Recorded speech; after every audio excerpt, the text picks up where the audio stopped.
शास्त्रों से पाए हुए ज्ञान का यहाँ कोई मूल्य नहीं है। एक दिन स्वर्ग के द्वार पर बड़ी भीड़ थी। कुछ पंडित चिल्ला रहे थे, जल्दी द्वार खोलो।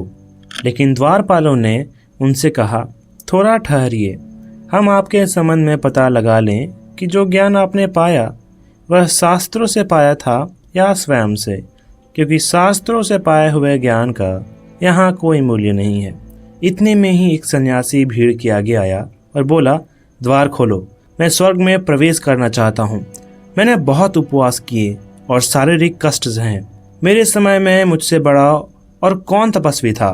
द्वारपालों ने कहा, स्वामी जी थोड़ा ठहरिए, हम पता लगा लें कि तपश्चर्या आपने क्यों की थी, क्योंकि जहाँ कुछ भी पाने की आकांक्षा है वहाँ न त्याग है न तप। और तभी जनता के कुछ सेवक आ गए, वे भी स्वर्ग में प्रवेश करना चाहते थे। द्वारपालों ने उनसे कहा, आप भी बड़ी भूल में पड़ गए हैं।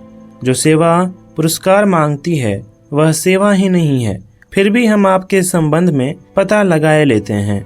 और तभी द्वारपालों की दृष्टि सबसे पीछे अंधेरे में खड़े एक व्यक्ति पर गई। उन्होंने भीड़ से उस व्यक्ति को आगे आने के लिए मार्ग देने को कहा।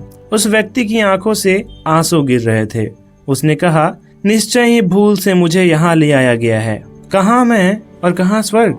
मैं हूँ निपट अज्ञानी, शास्त्रों को बिल्कुल नहीं जानता हूँ, संन्यास से बिल्कुल अपरिचित हूँ। क्योंकि मेरा कुछ था ही नहीं तो मैं त्याग का करता, और सेवा मैंने कभी नहीं की, उतनी मेरी सामर्थ्य ही कहाँ। प्रेम जरूर मेरे हृदय से बहता था, लेकिन प्रेम तो स्वर्ग प्रवेश की कोई योग्यता नहीं है। फिर मैं स्वयं भी स्वर्ग में प्रवेश नहीं करना चाहता हूँ। कृपा करें और बतावे कि नरक का द्वार कहाँ है। शायद वही मेरा स्थान भी है और वही मेरी आवश्यकता भी है।